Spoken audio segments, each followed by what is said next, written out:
Hola, ¿qué tal? En el video de hoy vamos a hablar acerca de la vascularización e inervación de la cara. Claramente haremos énfasis, una descripción un poco más detallada a comparación del video anterior de las arterias carótidas. Vamos a hablar un poco más acerca de la arteria carótida externa, sus relaciones, su trayecto y las ramas que proporcionan irrigación a la cara. También hablaremos de la inervación, que en este caso va a provenir principalmente del nervio trigémino. Simplemente vamos a generalizar esta inervación, ya que vamos a hablar o vamos a subir un video que especifique todas las ramas del nervio trigémino, ya que pues, es un tema extenso. Entonces es mención o merece mención de otro video. También hablaremos de los respectivos linfáticos y pues de las venas. Muy bien, entonces vamos a comenzar. La mayor parte, o si no es que casi toda la irrigación de la cara proviene de la arteria carótida externa, de sus ramas que estamos a punto de describir, que serían estas. Nosotros sabemos que la arteria carótida externa tiene 6 ramas colaterales y 2 terminales. De las colaterales tenemos la arteria tiroidea inferior, la arteria lingual, la arteria facial, que son las ramas que se dirigen hacia anterior.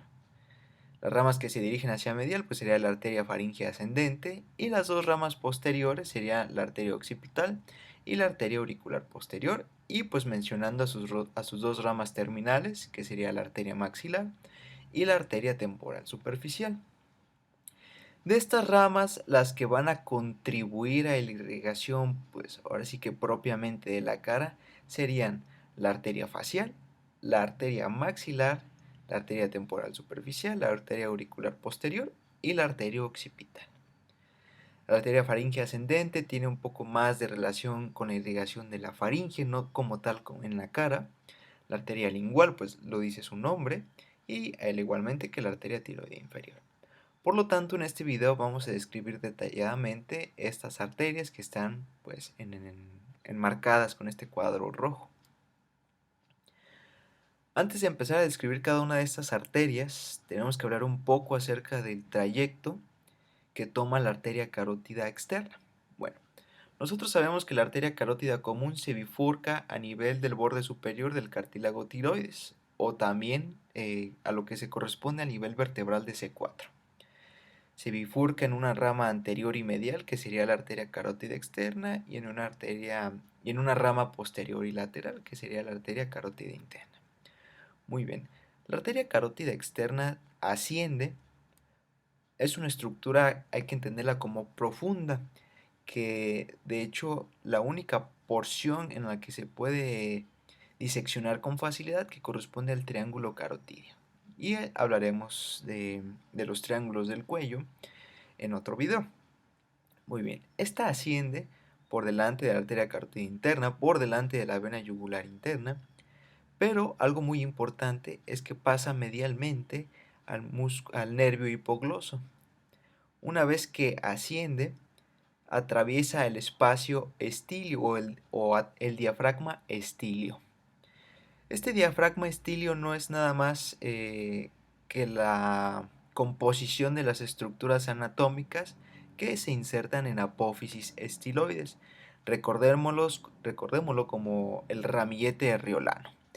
Eran los tres músculos: el músculo estiloideo, el músculo estilogloso y el músculo estilofaringio, y los dos ligamentos, que sería el músculo estiloideo, el ligamento estiloideo y el ligamento estilomandibular. La arteria carótida externa así pasa a través de este diafragma. Si somos muy específicos, pasa profundamente al vientre posterior del músculo digástrico, pasa profundamente al músculo estiloideo, pero pasa lateralmente al ligamento estiloideo. Pasa entre esas estructuras. Una vez que lo atraviesa este diafragma estilio, penetra en la celda parotidia para relacionarse pues con la glándula parótida, siendo uno de los órganos intraparotídeos el más profundo. Simplemente hacer una mención que la glándula parótida se ve atravesada por distintas estructuras. En un plano superficial, que sería un plano nervioso, corresponde al nervio facial. En un plano medio sería el plano venoso, por donde saldría o se relacionaría la vena retromandibular. Y un plano profundo, que corresponde a la arteria carótida externa. Muy bien. Dentro de esta región da sus dos ramas terminales. Una rama que se dirige hacia anterior, justamente por detrás del foramen cóndilo ligamentoso o ojal retrocondilio de Juvara, donde saldría la arteria maxilar, una de las arterias terminales, y una que asciende, que se continúa pues, como el nombre de arteria temporal superficial. Esta sigue ascendiendo, sale de la parótida y pues se distribuye en sus diferentes ramas que las vamos a ver en las siguientes diapositivas. Y una vez que entendimos el trayecto de la arteria carótida externa, ahora sí vamos a proceder a describir cada una de las arterias que nacen de esta arteria y que contribuyen a la irrigación de la cara. Bien, esto es lo que les comentaba. Tenemos la glándula parótida siendo atravesada por diferentes estructuras anatómicas, que de superficial a profundo tenemos el nervio facial, la vena retromandibular y la estructura más profunda que sería la arteria carótida externa. Muy bien. Vamos a hablar primeramente de la arteria facial. La arteria facial es una de las ramas que se dirigen hacia anterior. Nace aproximadamente a 1 centímetro o a lo que otros libros mencionan a un dedo por arriba de la arteria lingual.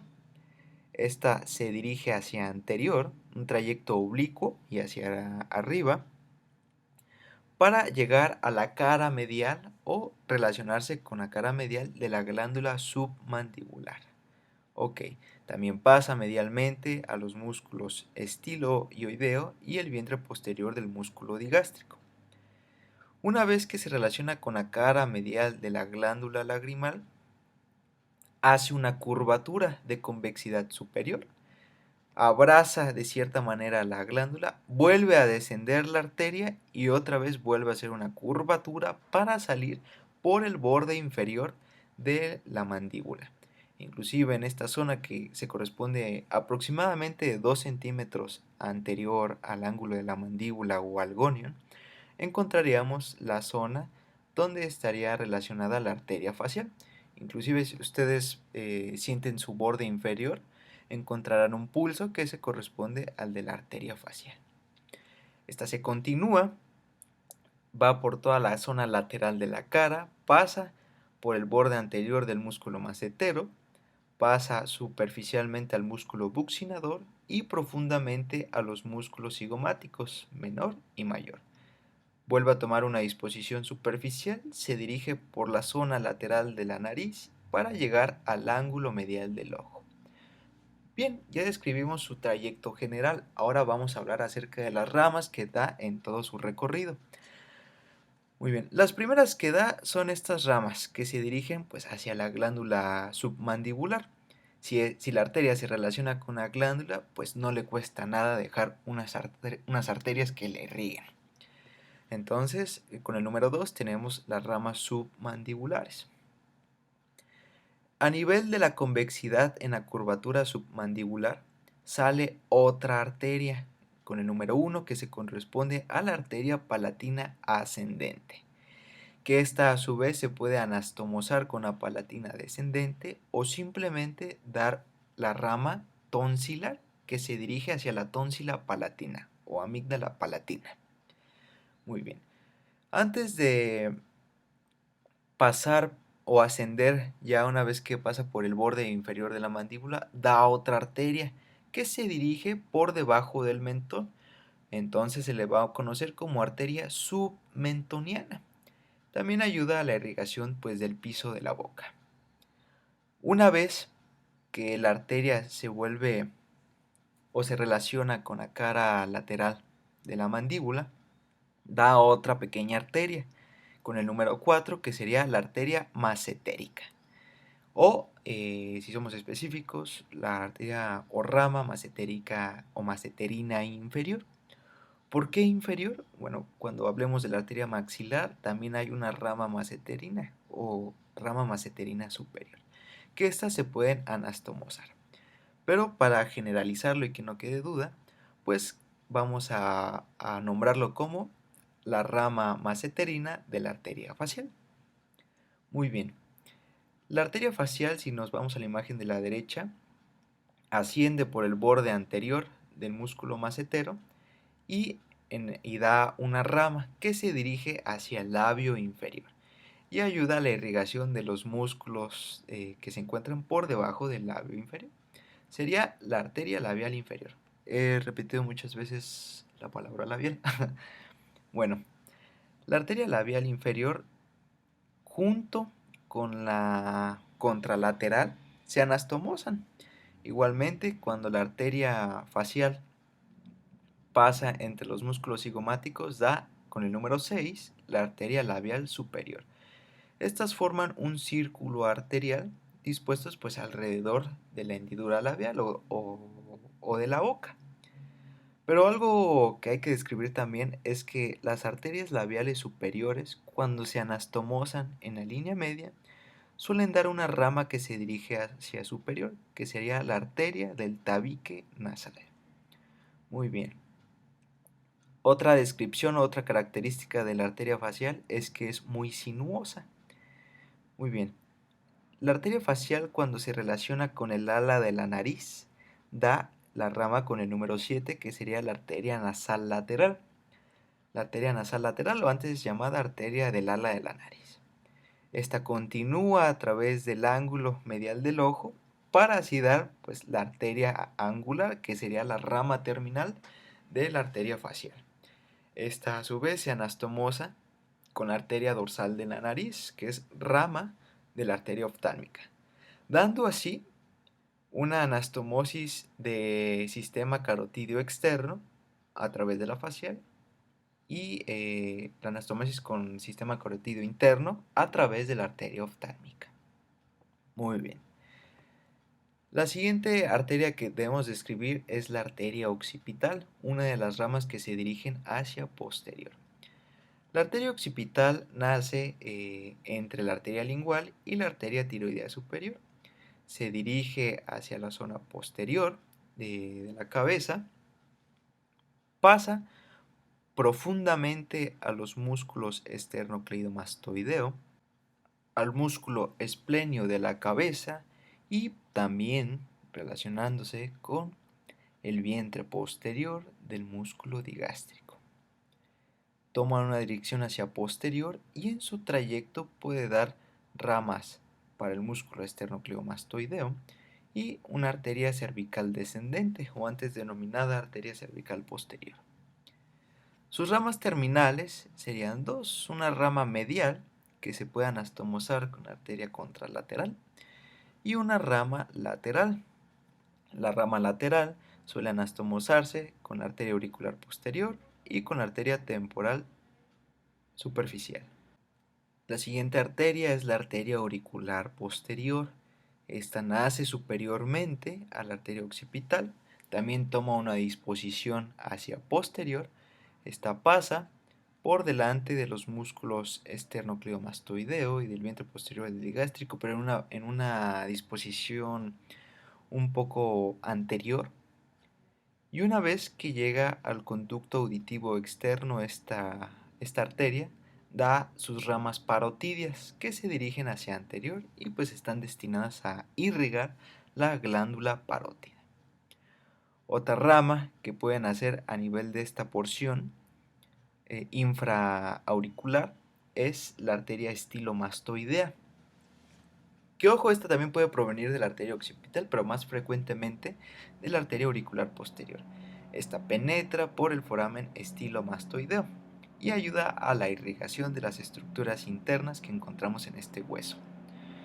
Sus dos ramas terminales sus dos ramas terminales corresponde a una rama anterior o rama auricular y una rama posterior o rama mastoidea.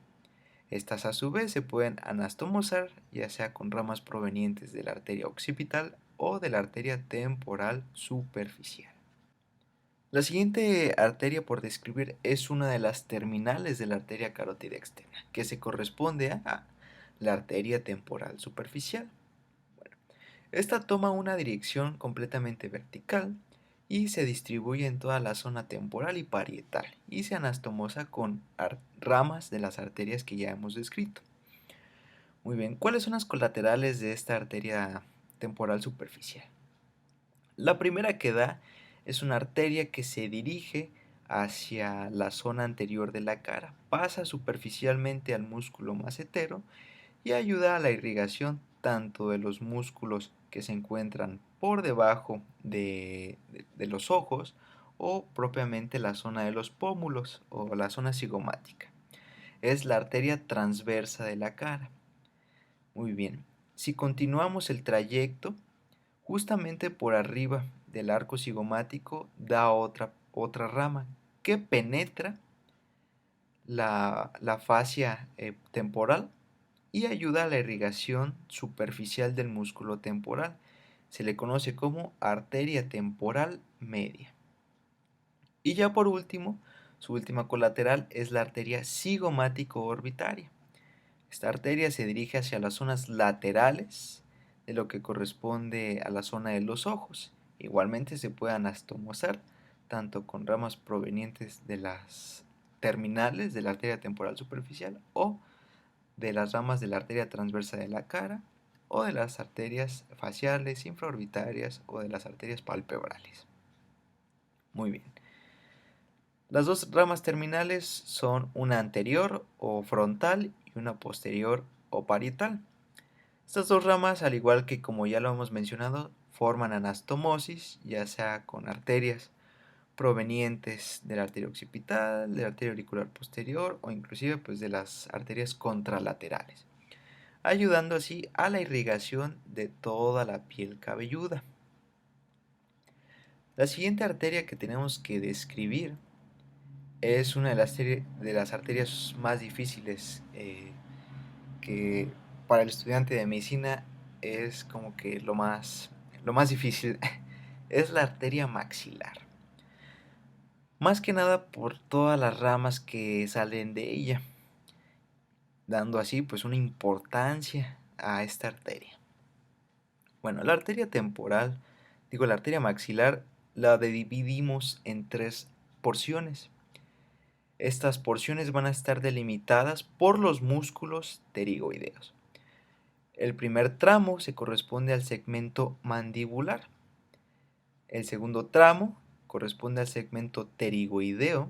Y por último, el tercer tramo se corresponde al segmento pterigopalatino, por la relación que tiene la arteria con la fosa pterigopalatina. Muy bien, vamos a empezar a nombrar cada una de las arterias que va emergiendo, pero con esta imagen, que de alguna manera quita todo lo demás y solo nos deja con lo arterial. La primera rama que describimos nosotros es la arteria auricular profunda, una rama pequeña que toma una dirección hacia el conducto auditivo externo y lo ayuda a la irrigación. Esta arteria auricular profunda también puede provenir de la arteria timpánica anterior. Muy bien. Siendo así, pues esta segunda rama, la arteria timpánica anterior, entra por la fisura petrotimpánica y se dirige hacia la zona anterior de la caja timpánica y la ayuda a su irrigación. Igualmente, también provee unas ramas a la membrana timpánica. La siguiente arteria que describimos es la arteria meningia media. Esta arteria meningia media toma una dirección hacia superior, atraviesa un ojal nervioso correspondiendo al nervio aurículo temporal y penetra en el cráneo a través del foramen espinoso.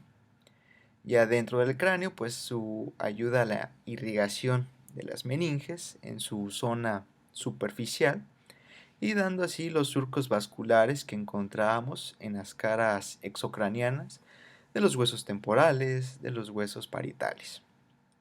Ya una vez dentro del cráneo, la arteria meningia media suele dar otras ramitas, como lo puede ser la arteria timpánica superior, la arteria petrosa superficial, Bueno, entre otras. Simplemente no nos enfocaremos tanto, que a lo mejor esto tiene un poco más de relación con la irrigación de las meninges, o inclusive cuando veamos oído, también toma pues esta relación, y las describiremos más a fondo. Pero con que ustedes se creen que la arteria meningia media es rama de la arteria maxilar y penetra por el foramen redondo, digo, por el foramen espinoso al cráneo. Es lo que deben de saber. También que perfora o se ve acompañado por un ojal nervioso procedente del nervio aurículo-temporal. La siguiente rama es la arteria meningia accesoria. Esta meningia accesoria igualmente tiene una relación de irrigación con las meninges, pero esta llega al interior del cráneo por el foramen oval, tomando la relación con el nervio mandibular. Entonces penetra. Y ya por último, la arteria de la primera porción o mandibular sería la arteria alveolar inferior. Esta se dirige hacia abajo, penetra el foramen mandibular y se distribuye por toda la zona mandibular, dando las arterias para cada una de las piezas dentales y salir por el foramen mentoniano para continuarse como arteria mentoniana. Otra cosa importante es que en esta zona, en el primer segmento mandibular, la arteria va a tener un trayecto lateralmente a la rama, digo medialmente a la rama de la mandíbula, pero lateralmente al ligamento esfenomandibular. Esta disposición se le conoce como ojal retrocondilio de Juvara o foramen cóndilo ligamentoso. En esta imagen podemos observar el ligamento esfenomandibular en conjunto con la rama de la mandíbula forman este espacio o este ojal por donde discurre la arteria maxilar y también el nervio aurículo temporal. Eso es importante. A mí lo que me costaba mucho era reconocer cuál era el foramen retrocondilio de Juvara, ese que tanto mencionan, o foramen cóndilo ligamentoso, pues correspondería justamente a esta zona, conformado por el ligamento esfenomandibular y la rama de la mandíbula. Este espacio, pues de forma ovalada. Bueno, vamos a continuar. Y una vez que describimos las porciones, las ramas del primer segmento del segmento mandibular, vamos a pasar a las del segmento pterigoideo. Muy bien. Con el número 6 encontramos a la arteria temporal profunda posterior. Y si hay una posterior, pues muy seguramente haya una anterior, que ahorita la describiremos. La arteria temporal profunda posterior se dirige profundamente al músculo temporal y lo irriga, pues ahora sí como lo dice su nombre, de manera profunda. Ya mencionamos una temporal superficial, ya mencionamos una temporal media, y a estas se corresponden a las arterias temporales profundas. Bueno, en el número 7 encontraríamos a las ramas pterigoideas, 7 y 8, ramas pterigoideas. Una para el músculo pterigoideo lateral y otra para el músculo pterigoideo medial. Otra cosa que me faltó mencionar es que esta arteria maxilar, una vez que pasa por el foramen cóndilo ligamentoso, tiene una disposición entre ambos músculos pterigoideos. ¿Qué quiero decir con esto? Se encuentra medialmente al músculo pterigoideo lateral y se encuentra lateralmente al músculo pterigoideo medial. Muy bien.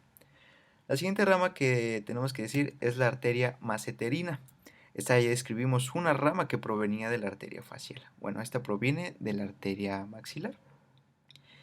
Esta sale por la escotadura de la mandíbula para dirigirse hacia el músculo massetero y que, como ya se las mencioné, puede anastomosarse con la rama procedente de la arteria facial. La siguiente arteria es la arteria bucal. Esta toma una dirección inferior y hacia anterior para dirigirse o relacionarse con la cara superficial del músculo buccinador e irrigar a las estructuras relacionadas. Ya mencionamos una arteria temporal profunda posterior. La siguiente sería una arteria temporal profunda anterior. la misma función que tiene la profunda posterior. Y bien, estas serían las arterias procedentes de este segundo segmento o segmento pterigoideo. Ya solo nos faltaría mencionar el tercer segmento o segmento pterigopalatino por la relación que tiene con la fosa pterigopalatina. Muy bien. En el número 12 encontramos la arteria alveolar superior posterior. Cuando describimos nosotros el hueso maxilar, encontrábamos que tenía unos forámenes acá en la zona de la tuberosidad maxilar. Bueno, aquí penetra la arteria alveolar superior posterior. Internamente, ya dentro del hueso maxilar, pues da los ramos destinados a cada una de las piezas dentales. Con el número 14 tenemos a la arteria palatina descendente. Si recuerdan, nosotros habíamos dicho también que la arteria facial tenía una palatina ascendente. Bueno, que éstas se pudiesen anastomosar. Bueno, la arteria palatina descendente se relaciona mucho con el surco palatino, que en conjunto con el hueso maxilar pues forman el conducto palatino. Este conducto palatino va a discurrir los nervios palatinos y los vasos palatinos. Esta arteria a su vez se va a dividir en una arteria palatina menor que irriga hacia el paladar blando y en una arteria palatina mayor que irriga el paladar óseo. Con el número 15 encontramos a la arteria pterigopalatina o rama faríngea. Esta pues va a estar en compañía del nervio faríngeo de Bock. Con el número 16 encontramos a la arteria del conducto pterigoideo o también llamada antes como arteria vidiana. También relacionándose con los vasos, con la vena del conducto pterigoideo y pues, el nervio del conducto pterigoideo o vidiano, que era su nombre antiguo. Con el número 17 encontramos a la rama terminal de la arteria maxilar, que sería la arteria esfenopalatina. Esta penetra por el foramen esfenopalatino y termina dando pues las ramas posteriores, tanto septales como laterales de las cavidades respiratorias. Una que me falta mencionar es la número 13. La número 13 corresponde a la arteria infraorbitaria. Esta pasa por el surco infraorbitario que se corresponde al piso de la órbita, relacionándose con el hueso maxilar, penetra por el foramen infraorbitario y en su trayecto puede dar las arterias alveolares medias y las alveolares anteriores. Esta sale por el foramen infraorbitario para continuarse como arteria infraorbitaria. Y es así como describimos las 16. Bueno, en los libros puede variar. Unos dicen que son 14 ramas colaterales, otros 15. Bueno, varía de bibliografía en bibliografía. Pero en base a lo que he leído, pues mis conclusiones son estas: 16 colaterales y una terminal, que sería la esfenopalatina. Ya hablamos de la irrigación, de la porción arterial de esta vascularización de la cara. Ahora toca hablar del drenaje venoso de la misma. Bien, si bien todas las arterias van a estar en compañía de una vena satélite, de una o de dos, pero solo vamos a describir lo que varía, lo que cambia. A nivel de la arteria maxilar, o lo que se corresponde con la arteria maxilar, vamos a encontrar un plexo venoso, el cual va a estar drenando pues todas las zonas que contribuían a la irrigación de las ramas que salían de la misma. De este plexo pterigoideo van a salir dos afluentes, un afluente anterior y un afluente posterior. El afluente anterior se le conoce como vena facial profunda, que esta a su vez drena a la vena facial. Y ya esta se continúa, ahorita vamos a ver cómo. Mientras que hacia posterior, este plexo pterigoideo forman un tronco venoso denominado como vena maxilar. La vena maxilar Cuando se une con la vena temporal superficial, forman la vena retromandibular. Igualmente en la imagen de aquí de la derecha tenemos el plexo pterigoideo. Hacia adelante da la vena facial profunda, que drena la vena facial propiamente dicha. Y hacia posterior la vena maxilar, un pequeño tramo, que cuando se une con la vena temporal superficial dan la vena retromandibular. Esta vena retromandibular, como lo dice su nombre, tiene una relación posterior a la rama de la mandíbula y desciende para terminar en dos ramos, en un ramo anterior que es profundo y en un ramo posterior que es superficial. El ramo posterior se va a anastomosar con la vena auricular posterior, dando así o formando la vena yugular externa, mientras que el ramo anterior de la vena retromandibular llega como afluente a la vena facial y forman un tronco venoso, en conjunto con otras venas, que se le conoce como el tronco tirolinguofaringofacial. ¿Por qué se le tiene este nombre tan largo que parece trabalenguas? Pues porque aquí drenan las venas tiroideas superiores, las venas linguales, las venas procedentes de la faringe y la vena facial. En este caso, pues ya vimos que también la vena retromandibular llega a formar pues este tronco tirolinguofaringofacial. En la imagen de la derecha, pues nada, vemos los principales afluentes. En la imagen de la izquierda, pues vemos la vena tiroidea superior, la vena lingual, etc, etc, etc. Muy bien. Esto es lo importante que hay que saber con respecto al drenaje venoso. Otra cosa importante es que la vena facial, nosotros habíamos dicho que la rama terminal de la arteria facial era la arteria angular. Por lo tanto, el nombre de la vena sería vena angular. Entonces tendría esta disposición ubicado pues en la zona medial del ojo. Cuando nosotros tenemos una lesión en esta zona y que pudiese llegar a infectarse, hay de dos posibilidades. Una es que pues, la infección se vaya por el afluente de la vena facial, o la otra es que se vaya por la anastomosis con la vena oftálmica y así llegando al seno cavernoso. Esto es muy importante y de vital importancia, ya que cuando suele suceder esto, pues suelen provocar cuadros importantes que pues pudiesen manifestarse hasta en muerte. A esta anastomosis de venas que ya sea que drenen hacia el seno cavernoso o hacia la vena facial, se le conoce como el triángulo de la muerte. Más que nada por la disposición que puede tomar el afluente venoso y con ella pues, la respectiva infección, ya sea bacteriana o fúngica. Muy bien. Otro aspecto importante o conclusión de esta porción de las venas es cómo se forma la vena yugular externa y hacia qué vena es afluente el tronco tirolinguofaringofacial, que sería a la vena yugular interna. Muy bien.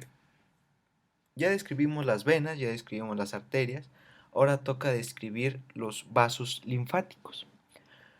Es muy sencillo, tenemos la cadena de nodos linfáticos pericervical, que está constituida por los nodos occipitales, los nódulos mastoideos o antes llamados retroauriculares, los nodos parotidios o llamados antes preauriculares, los nódulos faciales, los nódulos submentonianos, los nódulos submandibulares y estos pues siempre hay que recordar que la disposición de los linfáticos casi siempre se relaciona con las venas.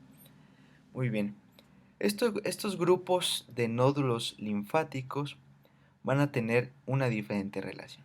Los nódulos occipitales y los nódulos mastoideos van a estar llegando a unos nódulos cervicales superficiales. Aquí podemos observar los nódulos occipitales, los nódulos mastoideos, llegan a esta cadena de nódulos cervicales superficiales. Superficiales porque se relacionan con la vena yugular externa. Muy bien, esto no se les olvide.